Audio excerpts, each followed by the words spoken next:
Harlem, early 1960s. Power didn't always announce itself with noise. Sometimes it arrived in silence.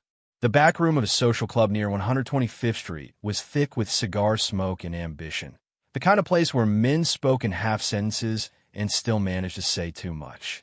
Frank Lucas sat at the table with the posture of someone who'd learned discipline before he learned comfort. He wasn't the loudest man in the room. Not yet. But his eyes stayed open the way a man's do when he knows every smile can hide a blade. Across from him sat a downtown mobster, a visitor with polished shoes and careless confidence. The kind of man who thought Harlem was a stage and he was the only actor worth watching. Somewhere between jokes and business, a calm voice drifted in like it belonged there. Not forced, not interrupting, just woven into the moment like a radio message from the hallway. We have a dream of reaching 1,000 subscribers by the end of the month. If you believe in real stories and real history, subscribe, leave a like, and be part of this dream. Then it faded, and the room returned to its natural rhythm. Murmurs, clinking glasses, small laughs that didn't reach the eyes. Nobody questioned it. In Harlem, messages came and went. What mattered was what remained. The mobster leaned forward, speaking a little too loud now. He started with charm, then sharpened it into something meaner, letting the words land where they were meant to bruise. He called Frank a hungry kid with borrowed manners. He joked about how Harlem boys played gangster while real families built empires downtown. It wasn't a threat. It was humiliation, served warm so everyone could taste it. A few men chuckled automatically, not because it was funny, but because fear sometimes laughs before it understands what it's laughing at. Frank kept his face still, but inside him something tightened. Not rage, not panic, focus. That's when the temperature shifted. Not because anyone shouted, but because someone stopped moving. At the far end of the room, Bumpy Johnson, quiet, composed, dressed like the city owed him rent, set his glass down with a soft click that somehow sounded louder than the mobster's entire voice. Bumpy didn't look angry. That was the frightening part. Anger was emotional. Bumpy was measured. He rose slowly, adjusting his coat like he had all the time in the world, and the room began to hold its breath without realizing it. Even Frank felt it, the invisible line being drawn across the floor. Bumpy took a few steps toward the table, not hurried, not dramatic, just certain. The mobster kept talking for another second, until he noticed that nobody was listening to him anymore. The laughter had died. The smoke hung still, and in that silence, Bumpy's presence spoke a language older than ego, a language that said Harlem had rules, and disrespect was always expensive. The mobster noticed the silence too late.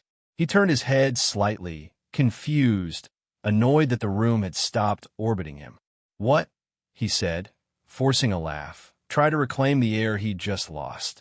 His eyes flicked toward Bumpy Johnson and back again, measuring, miscalculating. Outsiders often did. They mistook Harlem's calm for weakness, its patience for permission. He leaned back in his chair, doubling down, because pride is loudest right before it collapses.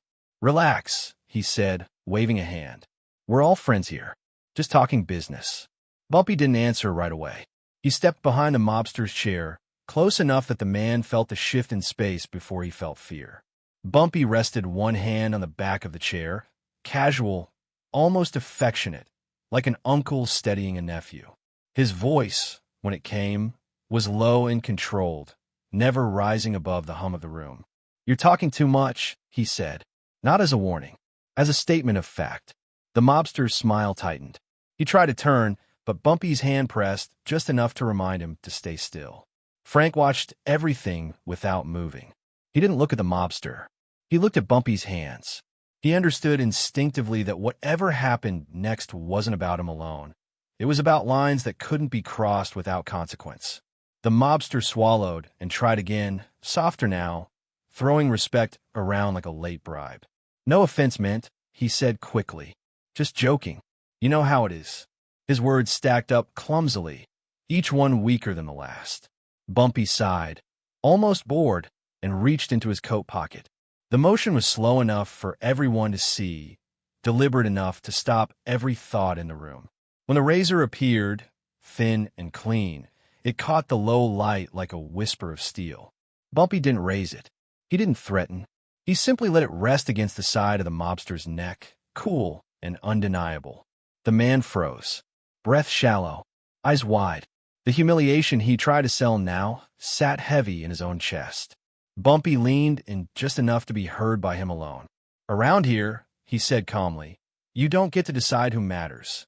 The mobster's hands lifted slowly, palms open, not in surrender, but in instinct, the body reacting before the mind could lie again. His throat tightened as the cold edge of the razor rested there, light as a promise, heavy as a verdict. He didn't dare move. He didn't dare swallow. Every lesson he'd learned about power suddenly felt childish in the presence of something far more precise. Around the table, men stared into their glasses or at the floor, pretending not to witness what they would remember for the rest of their lives. Bumpy Johnson's hand never shook. That was the detail Frank would replay later, long after the room emptied. The razor was not a weapon in that moment. It was punctuation. Bumpy wasn't angry. He wasn't proving dominance. He was correcting an error, the same way a craftsman fixes a crooked line. "You came up here thinking noise was power," Bumpy said quietly, his voice steady, almost instructional. "Noise is what men make when they don't control the room." The mobster tried to speak, but no sound came out. His confidence had drained away, leaving only fear and a growing understanding of where he stood and where he didn't. A single drop of sweat ran down his temple, stopping just short of the blade. Frank watched, his face unreadable, absorbing the lesson without flinching. He realized something then. Protection didn't come with speeches. It came with presence. And when presence failed, it came with steel. Bumpy withdrew the razor slowly, folding it with care before sliding it back into his pocket. The room exhaled as one, though no one realized they'd been holding their breath.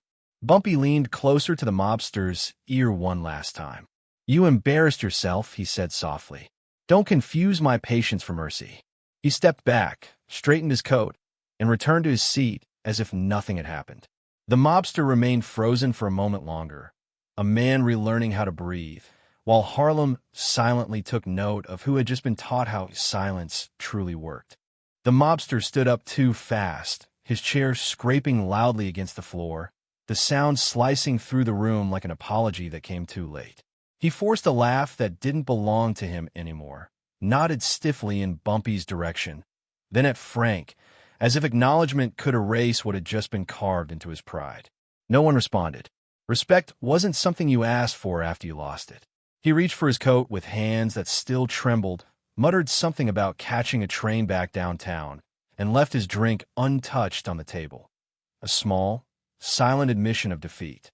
No one followed him. No one commented.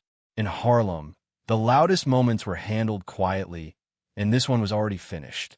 The door closed behind the mobster, and with it went the illusion that he'd ever been in control of the room. Bumpy picked up his glass again, took a slow sip, and glanced briefly at Frank. There was no smile, no reassurance, just a look that carried weight. Not protection, but expectation. Frank met it without nodding. He understood. What had happened wasn't a favor. It was a standard.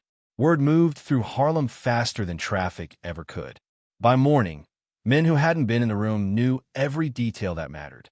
They knew a downtown mobster had tried to humiliate Frank Lucas.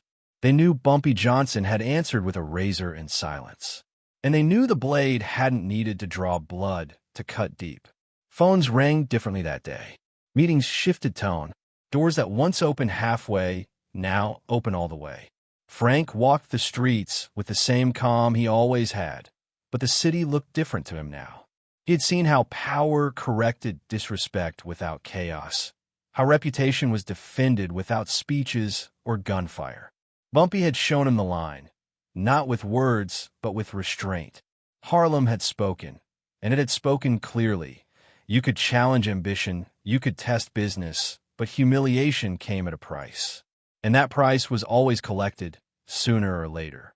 By the time the sun climbed over Harlem the next morning, the story had already traveled farther than the mobster had the night before.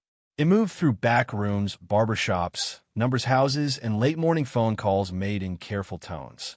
Nobody exaggerated it. Nobody needed to. The details were simple, which made them believable. A visitor talked too much, disrespected the wrong man, and Bumpy Johnson reminded him where he was. The razor was mentioned quietly, almost respectfully, like a historical fact rather than a threat. In the underworld, accuracy mattered more than drama. Frank felt the change before anyone said a word to him. Men who used to glance past him now held eye contact a second longer. Conversations paused when he entered rooms, not out of fear, but recalibration. He understood what that meant. Harlem hadn't crowned him. It had acknowledged him. And there was a difference. Crowns could be taken. Acknowledgement had to be earned again every day. Downtown, the reaction was colder. The mobster who'd fled Harlem sat in a private office, replaying the moment over and over, his neck still remembering the blade. He told his superiors the truth, stripped of pride and excuse. He didn't ask for retaliation. He asked for distance. Harlem's not ready, he said carefully. And neither are we. The room didn't argue. Everyone there knew Bumpy Johnson's reputation wasn't built on stories. It was built on survivors. Back uptown, Bumpy watched from the sidelines, saying nothing, letting events settle into their proper shape. He had done what needed doing. The rest was on Frank. One afternoon, as they walked a short stretch together without an entourage, Bumpy spoke just once. "They're watching now," he said, eyes forward. "Don't rush it." Frank nodded, understanding the warning beneath the advice. Respect opened doors, but impatience got men buried. That night, Frank sat alone, thinking not about the razor, but about what followed it. Power didn't come from humiliating others. It came from knowing when to stop. Bumpy had stopped at the edge. Frank knew that one day he'd be tested to see if he understood why. The invitation came without ceremony, which is how real tests usually arrive. A neutral spot downtown, neutral faces, neutral words. Frank understood the message immediately. Curiosity had replaced dismissal. He didn't celebrate it. He prepared. Harlem had shown him how power corrected disrespect without spectacle, and he intended to walk that line with the same discipline he'd witnessed. When he arrived, the room felt different from Harlem. Cleaner, colder, quieter in a way that suggested surveillance rather than trust. Men here measured sentences the way others measure margins. They spoke to Frank politely, cautiously, as if he were a figure still being sketched. Questions circled logistics, supply, relationships. No one raised their voice. No one cracked jokes. The razor's echo had done its work. At one point, a man across the table leaned in and said, "You handle things calmly for someone so young." It wasn't praise. It was bait. Frank smiled lightly and replied, "Calm saves time." The answer landed. Pens paused. Eyes lifted. The room adjusted again. Back in Harlem, whispers tested him from another angle. A smaller crew tried to provoke a response, pushing rumors, flexing in places they shouldn't. Frank heard about it and did nothing. That restraint traveled too. It told the right people he'd learned the lesson properly. That power wasn't proven by reacting, but by deciding when not to. Bumpy heard about the incident and said nothing. His silence was approval enough. Late one evening, Frank passed the social club where it had all begun. The memory of the razor returned, not as fear, but as clarity. He understood then that the blade hadn't been about humiliation at all. It had been about boundaries. And boundaries, once drawn correctly, allowed empires to grow without constant bloodshed. Frank walked on, certain of one thing. The real test wasn't whether he could intimidate. It was whether he could maintain control when intimidation would be easier. Patience is often misunderstood by men who confuse volume with authority. A few months after the razor incident, a younger crew began pressing into Harlem's edges, loud and eager, flashing money and bravado without understanding the ground beneath their feet. They spoke Frank's name casually, as if familiarity gave them permission. Some said he was protected. Others said he was untested. The rumors weren't dangerous on their own. What mattered was who believed them. Frank heard everything. He always did. But he stayed quiet, continued moving the same way, speaking to the same people, keeping his rhythm steady. To the impatient, his silence looked like hesitation. To the observant, it looked like calculation.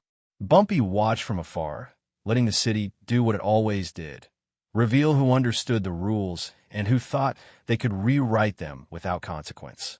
The test came in a small but deliberate insult. One of the crew's lieutenants disrupted a deal that wasn't his to touch. They made sure word got back to Frank. It wasn't violence. It was provocation, the kind designed to force a reaction. Frank didn't respond publicly. Instead, he adjusted routes, redirected supply, and quietly isolated the crew from opportunities they didn't realize depended on him. Within weeks, their noise turned into confusion. By the time they understood what had happened, it was too late. No threats were made. No meetings were demanded. Doors simply stopped opening. Phones stopped ringing. Allies became unavailable. The city had moved on without them. One night, as Frank stood overlooking the streetlights of Harlem, he understood the final lesson Bumpy had taught him without words. The razor was never about cutting flesh. It was about teaching where power truly lived, in control, in timing, and in knowing that the most effective correction is the one no one sees coming. Years later, men would argue about the night it all changed. Some would say it was when Frank Lucas stepped fully into his own power. Others would say it was the moment Harlem realized a new kind of leader was rising, one who didn't confuse cruelty with strength. Frank himself never corrected them. He knew the truth was quieter and far more important. It wasn't about a takeover or a confrontation. It was about understanding what Bumpy Johnson had truly shown him that night. Bumpy was gone now, but his presence still lived in the way Harlem breathed. Frank often thought back to the razor, not to the fear it created, but to the discipline it represented. Bumpy could have humiliated the mobster the same way Frank had been humiliated. He could have drawn blood, made an example that echoed louder. Instead, he chose restraint. He chose a lesson that would last longer than pain. That choice shaped everything that followed. Frank built his empire the same way. He didn't chase attention. He didn't mock rivals. When conflict arose, he resolved them with precision, not spectacle. Men who underestimated him didn't do so twice. And those who crossed lines rarely understood how they'd lost until it was already over. Harlem didn't need constant reminders. It remembered. Sometimes, late at night, Frank would pause, alone, and picture that back room again. The smoke, the silence, the steady hand that never shook. He understood then what power truly was. Not the ability to humiliate, but the wisdom to stop just short of destruction. Bumpy Johnson hadn't shown him how to cut a man. He had shown him how to rule one.